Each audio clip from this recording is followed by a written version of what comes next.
talking about combining skills, you said that you should learn to sell, learn to build. If you can do both, you will be unstoppable. This is a very broad category now, but it's two broad categories. One is building the product, which is hard, and it's multivariate. That can include design, that can include development, that can include manufacturing, logistics, procurement. It could even be designing and operating a service. It has many, many definitions, but in every industry, there is a definition of the builder. In our tech industry, that's the CTO, it's the programmer, it's the software engineer, hardware engineer. But, even in like a laundry business, it could be the person who's building the laundry service, who is making the trains run on time, who's making sure all the clothes end up in the right place at the right time, and so on.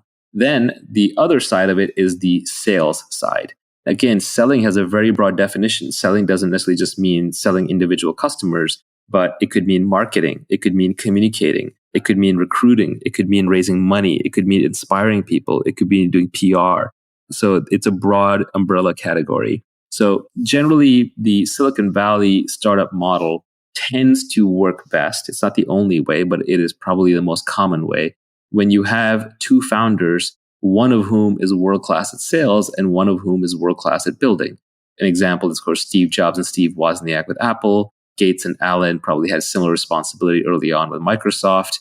Larry and Sergey, probably broke down along those lines, although it's a little different there because that was a very technical product delivered to end users through a simple interface. But generally, you will see this pattern repeated over and over. There's a builder and there's a seller. There's a CEO and CTO combo. And venture and technology investors are almost trained to look for this combo whenever possible. It's the magic combination. The ultimate is when one individual can do both. That's when you get true superpowers. That's when you get people who can create entire industries. The living example is Elon Musk.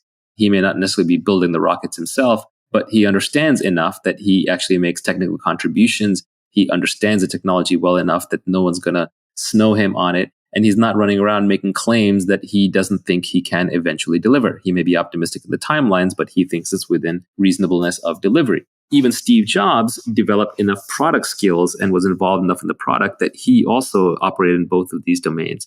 Larry Ellison started as a programmer and I think wrote the first version of Oracle or was actually heavily involved in it.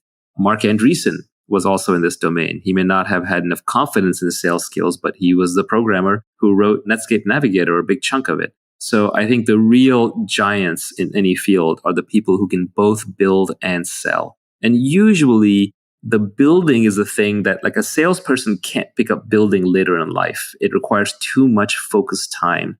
But a builder can pick up selling a little bit later, especially if they were already innately wired to be a good communicator. Bill Gates famously paraphrased this as, I would rather teach an engineer marketing than a marketer engineering.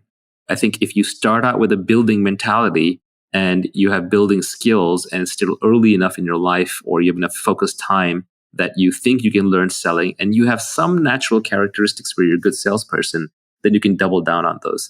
Now, your sales skills could be in a different than traditional domain.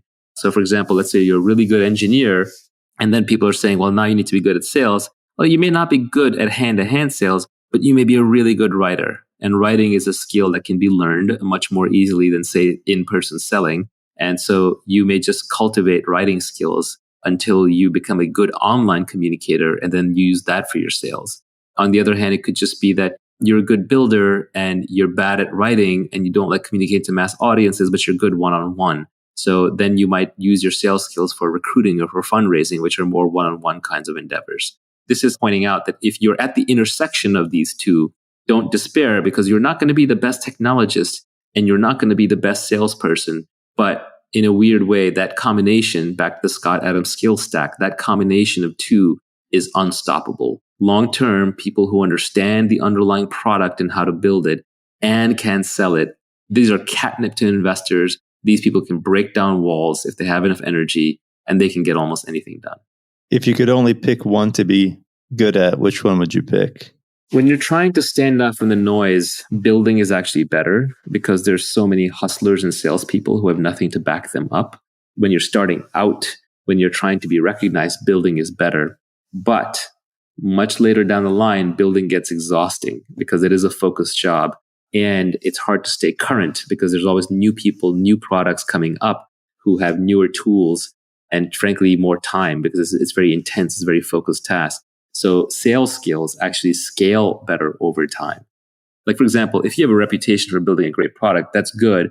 But when you ship your new product, I'm going to evaluate it based on the product. But if you have a reputation for being a good person to do business with and you're persuasive and communicative, then that reputation almost becomes self-fulfilling. So I think if you only had to pick one, you kind of start with building and then transition to selling. This is a cop-out answer, but I think that is actually the right answer.